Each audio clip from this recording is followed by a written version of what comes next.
Then you have your testing component to make sure that you actually are ready. And then you have your response section when you deal with failures to security. And then over it, you have your governance mechanism. And all four, if they really operate well together, give you one whole. So how's that for evading your question? You make a great politician because you definitely did answer the question.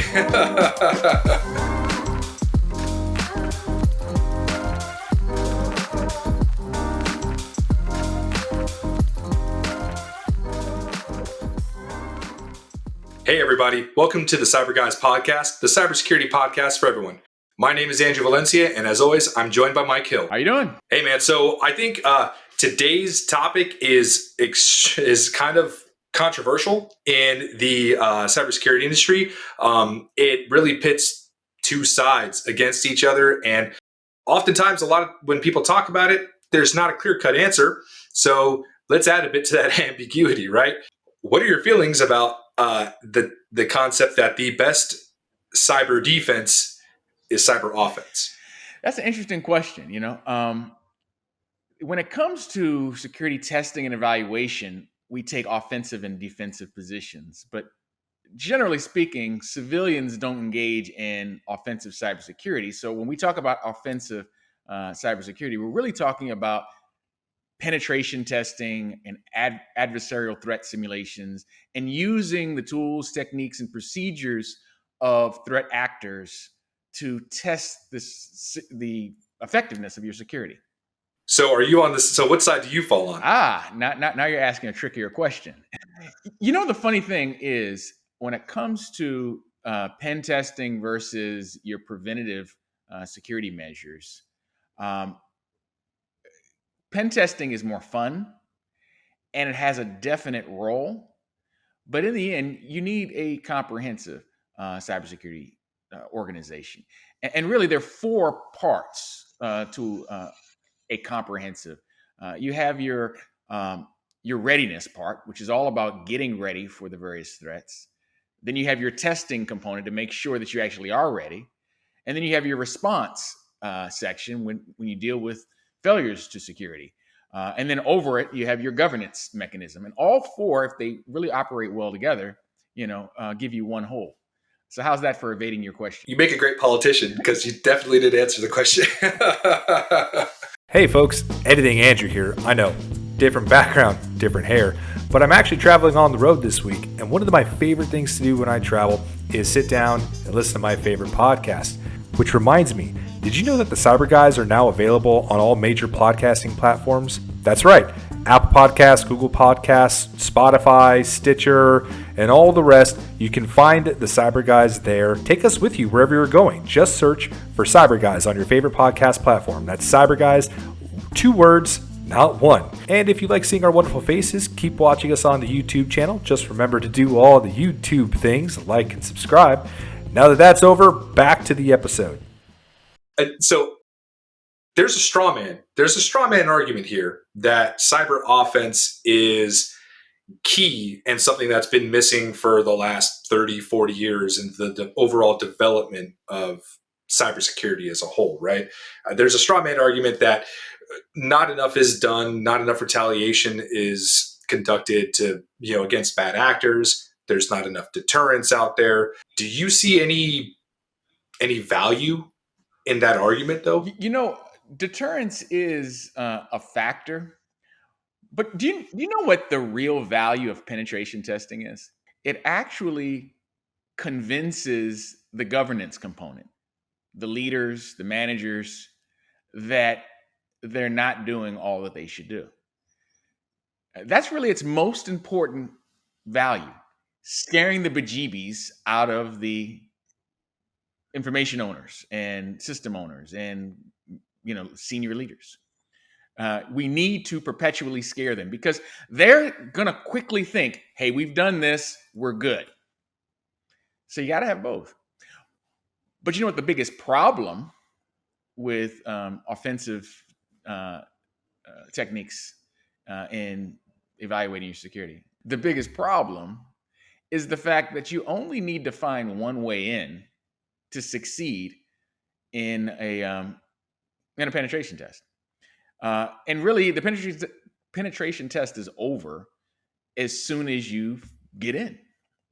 You've proved that you can get in, which means that how many other ways were there to get in? Who knows? The test is over once you get in. So a lot of organizations make the mistake of doing pen testing way too soon. First, you got to get your house in order, then test it. It's not that you have to start by getting your house in order. You have to start by assuming that you're going to get attacked in the first place, and that attack is going to be successful. I think you have to begin from a starting position, assuming that you're going to have vulnerabilities. But that's the problem. That's the problem. From there, you have from there. A lot of leaders just don't believe it. They don't believe it until they see it. It's kind of like what we talked about in our premiere episode. Security can be a delusion.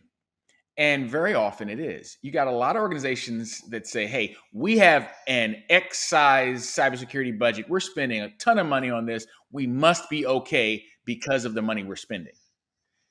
That's, if you want a straw argument, that's the most, flammable argument you could ever possibly have, because it's ridiculous. You could be wasting all that money that you're spending. There's no guarantee that just because you're spending X amount of money and you're hiring, however many people, and dedicating them to the role of cybersecurity analyst, that doesn't mean jack if you're not doing effective ST&E, security testing and evaluation. So we got to have both sides. You got to have your offensive side to really test the veracity of that confidence. But you got to have the defensive side that's trying to be really comprehensive and looking at the whole attack surface and figuring out what are all the different possible ways a threat actor could possibly penetrate this security that we're so confident in. Well, what about the argument that, you can only build your walls so high, right? You can only build your defense by so much. You're always going to have people trying to attack you. Why not act offensively? Why not let the dogs loose, so to speak?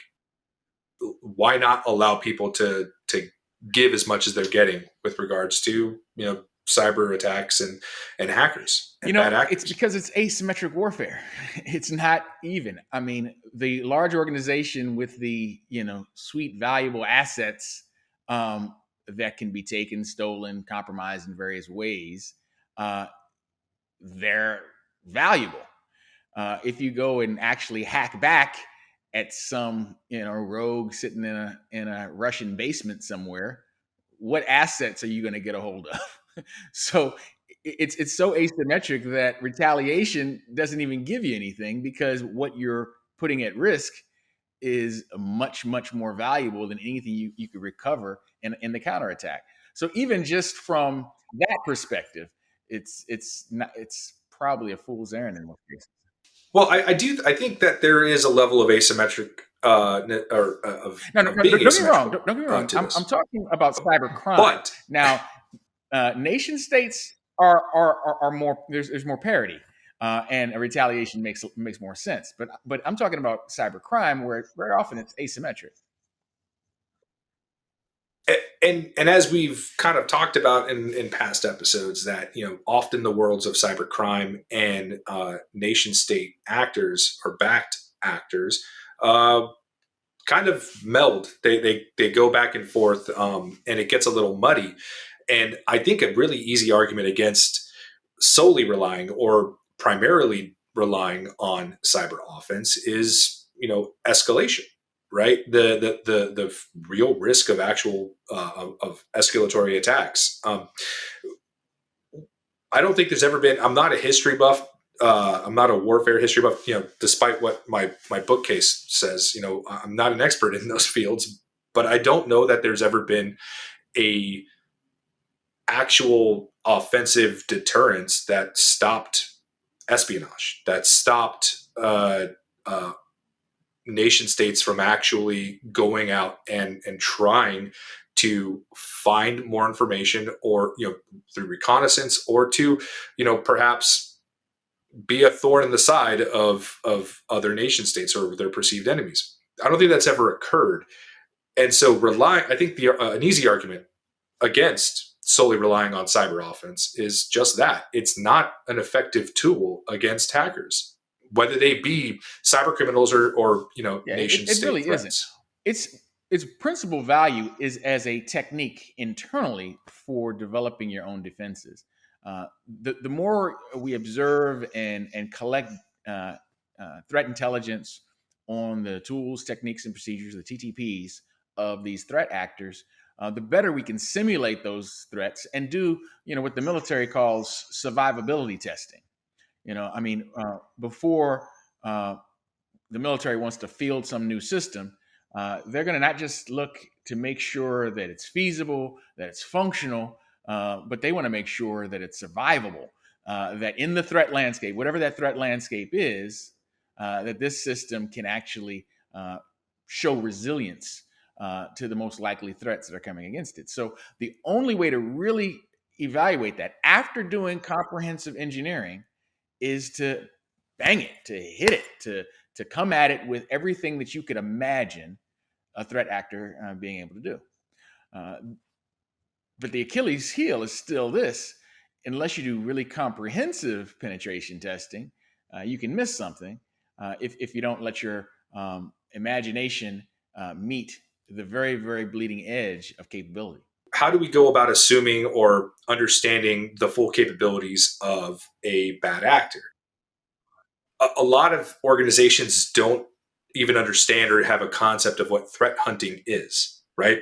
And that's a key component here, is having some kind of internal source that can commit to researching and understanding what, not only what the known threats are, but what the actual capabilities of those threats can be. Well, we sometimes apply that term threat hunting more broadly to really just analysis of indicators of compromise. I mean, threat hunting basically begins with theorizing. You know your system, you look at your system, and you're saying, okay, I don't know of any current threat intelligence of this, but what if someone were to do X, Y, and Z with my system? Never seen it before, but let's just test that out as a possible vector. And then basically you explore that, look for IOCs, look for indicators of compromise that match up with that theory of a threat. And then you evaluate whether or not something like that has even been exploited. So there are levels of threat hunting that you can do without necessarily running a 24/7 military class SOC. It's really almost a proactive forensic analysis. That's really all threat hunting is. Instead of waiting after the fact to say, okay, what did happen? You're theorizing, well, what could happen, and you're looking for indicators of compromise before you even have any reason to believe that they're there. That kind of approach is an important component in the overall cocktail of security.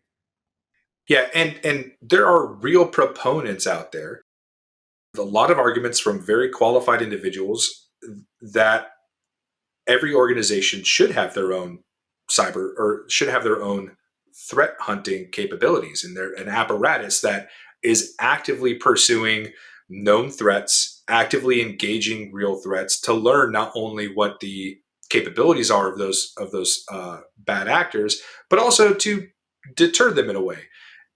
I think that's extremely unrealistic to number one, assume that organizations have the resources to put towards that, whether they be monetary or expertise. I also think that it's extremely dangerous because there is the gray area. There is that legal and ethical muck that you can get into. You can, even if you are retaliating in response to an ongoing cyber attack, there's the legalities are not there. The law has not caught up with the current landscape. There is a bill that's in Congress that has been muddled around since I think 2018 or 2019. It's called the Active Cyber Defense Cyber Act, the ACDC, right? And essentially, what that would do is give people some kind of cover with regards to being prosecuted for committing fraud or computer abuse in retaliation of a cyber hack. That's a start, but again, that's still not the law of the land yet. So there's this big gray area. So when we talk about, hey, what is the best way to do this? Are we going to be on the defense? Are we going to be solely on the offense? The truth is a little bit of both, but honestly, a lot less of offense, because you're really maintaining your internal, you're keeping the scope almost internally with regards to how you're actually going out and finding these kinds of real risks that are associated with Right. operating. Generally speaking, it's always going to be illegal to engage in any sort of hacking without a good old fashioned get out of jail rules of engagement letter by whoever owns the target system. So if you don't have permission, it doesn't matter if they hacked you. It's always illegal to retaliate.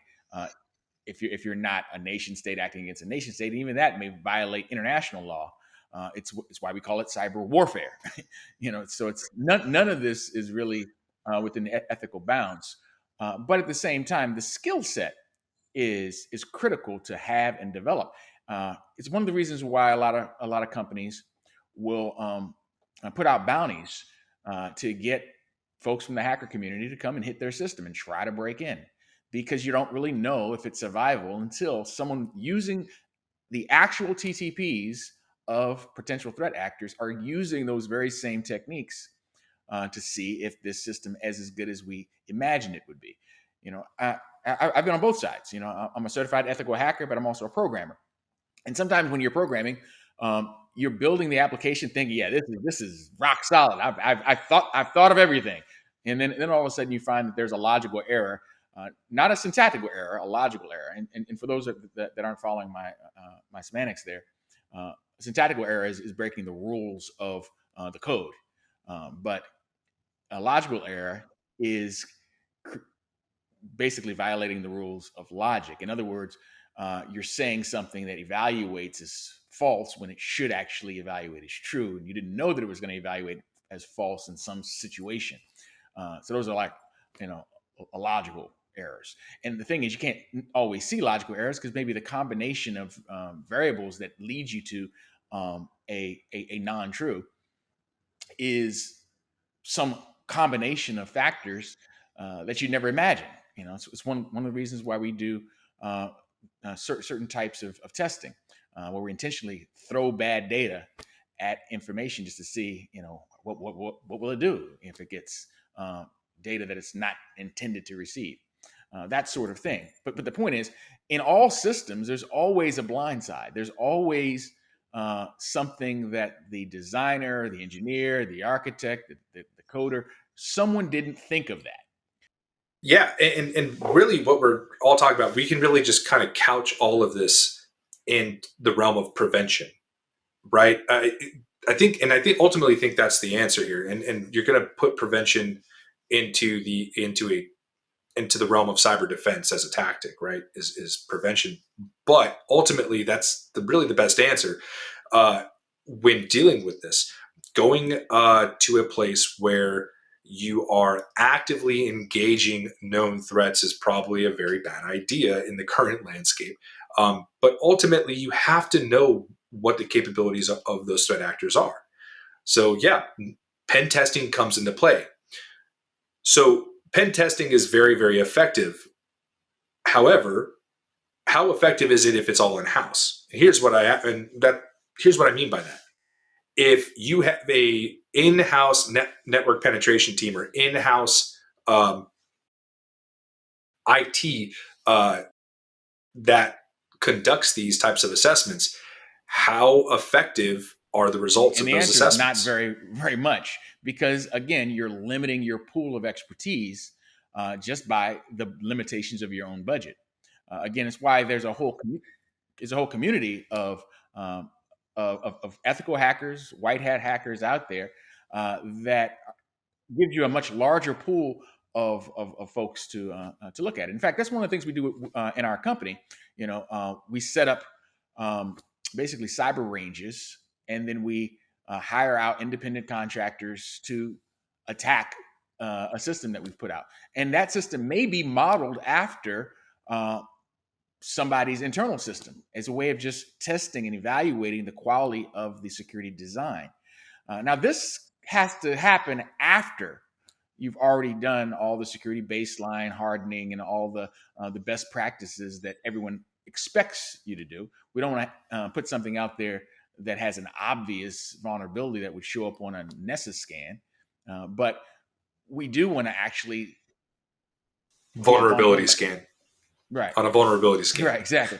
But at the same time, what about the architecture itself? What are the vulnerabilities in the information flows as they're designed that could be exploited by a bad actor with sophisticated skills? Yeah, this is where your external third parties come to play. Having somebody outside the company, outside of the organization, come inside with a very clear set of rules, right? Rules of engagement that are established, and hey, this is the level of penetration we're going to be going through, right? That's extremely effective as opposed to just having some type of in-house blue team go through, right? You want to have some type of third party site on this, but what we're really talking about is just external governance in some way, shape, or form, right? Having everything being established in-house, as you've said in the past, kind of creates this the Putin effect. Don't tell me anything bad. Just tell me all the good news, right?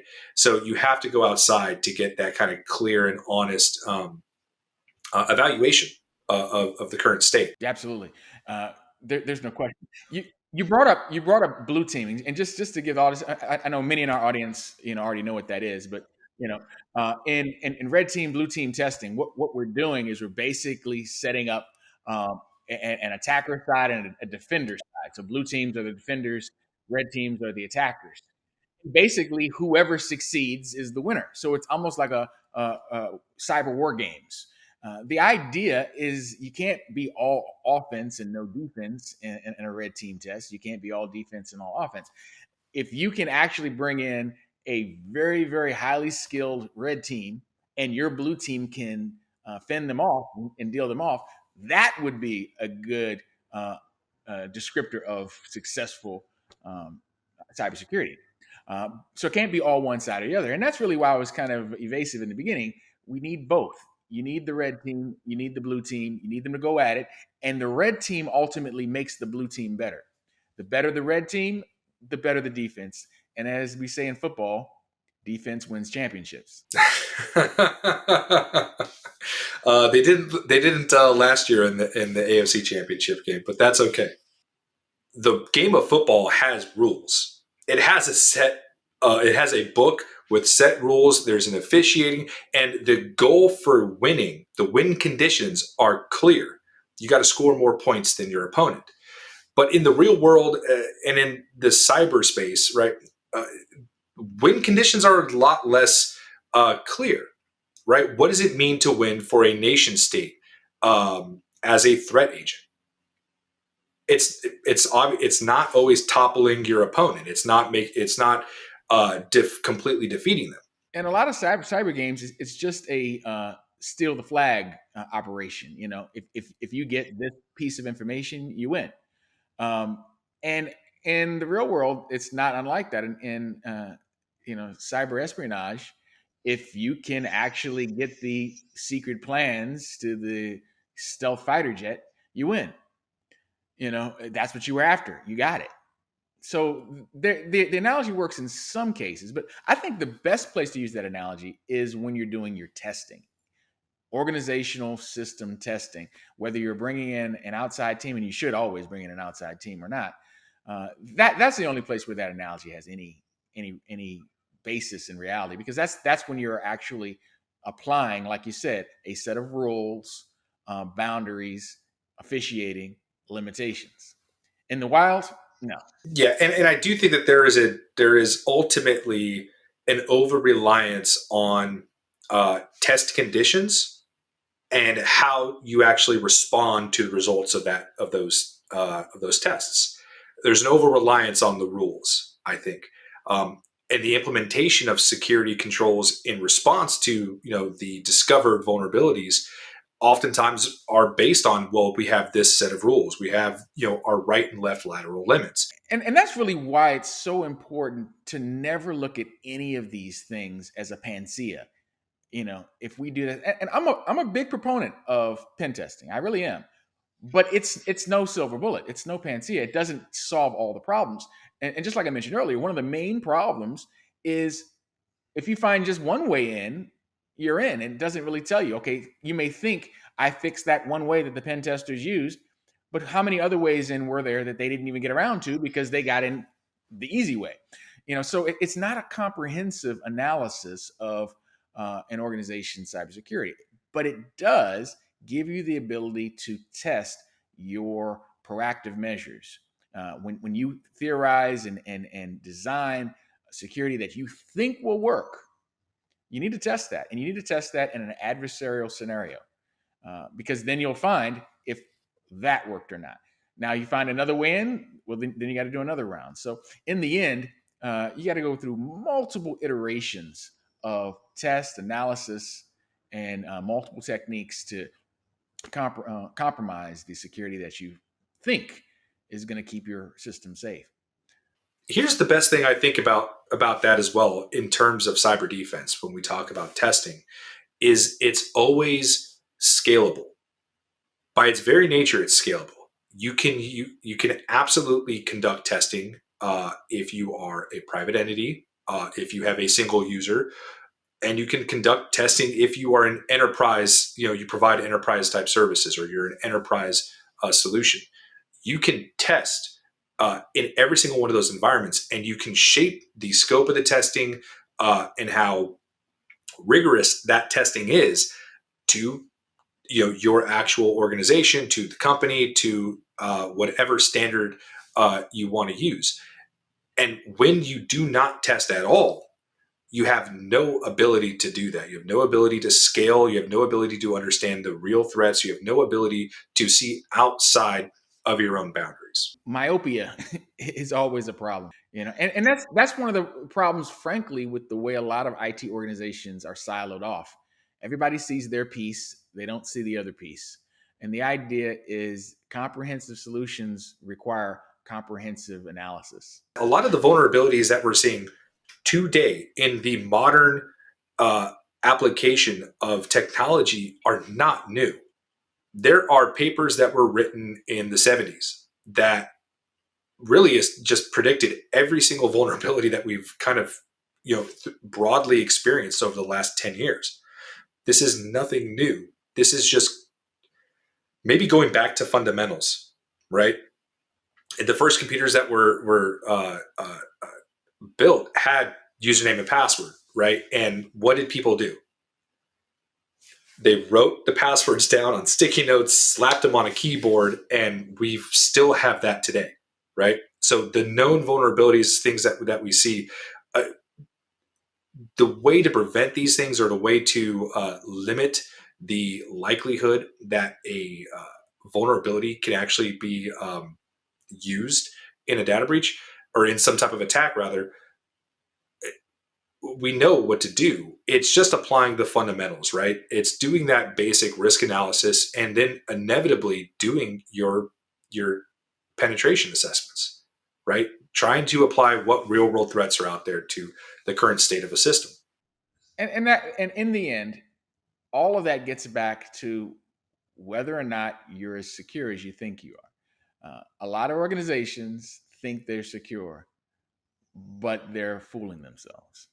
And the only way to really sometimes demonstrate that is to show them how easy it is to take over and take control and get access to things that they thought were secure. All right, I think that's where we're going to call it for today. Don't forget to like and subscribe. And remember, stay safe, be secure, and be sure. Next time. We'll see you next time.